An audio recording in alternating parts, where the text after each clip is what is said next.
okay na sa basa to basa, saka natin i-spray out. Mga ganitong kulay guys, hindi po natin mapiperfecto sa unang spray out. Kumusta po muli sa inyong lahat guys? Ngayon po ay magtitimpla po ako ng Changan. 250 ml lang po ng order ng customer. At timplahin po natin sa quick line paint guys. Kasi ito po yung order ng customer. Ito guys, lagay lang ako ng lagay. Masyado pong magaspang yung metallic niya guys. I-spray out natin maya maya lamang yan. Pero bago natin i-spray out yan, idikit muna natin. Para makita natin kung okay na sa basa to basa, saka natin i-spray out. Mga ganitong kulay guys, hindi po natin mapiperfecto sa unang spray out. Kaya po tayo nag-spray out ng una para makita natin kung ano pang kulang. Sa pangalawang spray out, sa pangatlo, doon po natin itatama yung kulay. Kung hindi po siya tatama sa pangalawa, sa pangatlo sureball na po yun guys.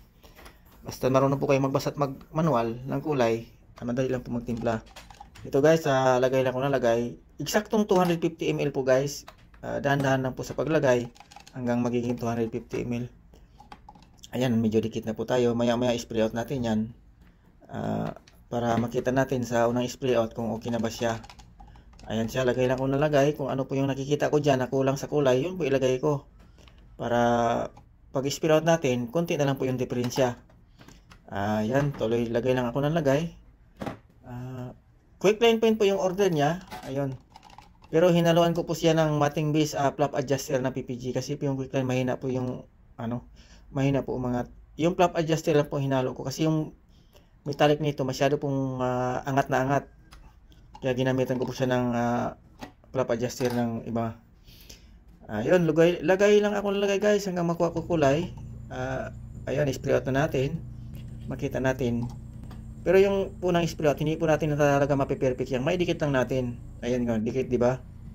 Kulang pa. Kaya ngayon, mag-adjust tayo ng adjust. Sa pangalawang pagkakataon yan, guys. Kung hindi po natin makukuha sa pangalawang spray out, sa pangatlo, sureball na po yan. Ito, i-adjust natin. Kung ano po yung nakikita natin kulang doon, yun po ang ilagay natin dyan. Para makita natin, sa pangalawang pagkakataon, tatama na siya. Yun, spray out na natin muli. Ayan guys, spray out na natin yung sa pangalawang pagkakataon. Ayan po yung spray out natin guys, di ba ang ganda? Maraming salamat po sa inyo lahat guys sa patuloy na panonood ng aking upload tutorial video. Maraming salamat.